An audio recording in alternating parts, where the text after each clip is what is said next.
അല്ലെങ്കിൽ നമുക്ക് ഇന്ന് ചേച്ചിക്ക് സർപ്രൈസ് കൊടുക്കാം. ഇതിനകത്ത് ആ സർപ്രൈസ് റിയാക്ഷൻ എന്തായിരിക്കും നമുക്ക് കാണാം.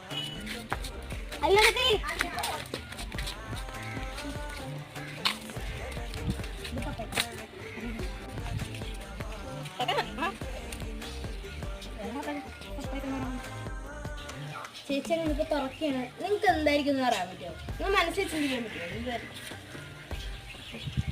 സാധനം തുറന്ന് നോക്കിക്കോ. അതും തുറ. ഈ സാധനം തുറക്കാം. മെയിൻ സർപ്രൈസ് വരുന്നത് ഇതാണ്. ഇതാണ് ഇതിലുള്ള സർപ്രൈസ്.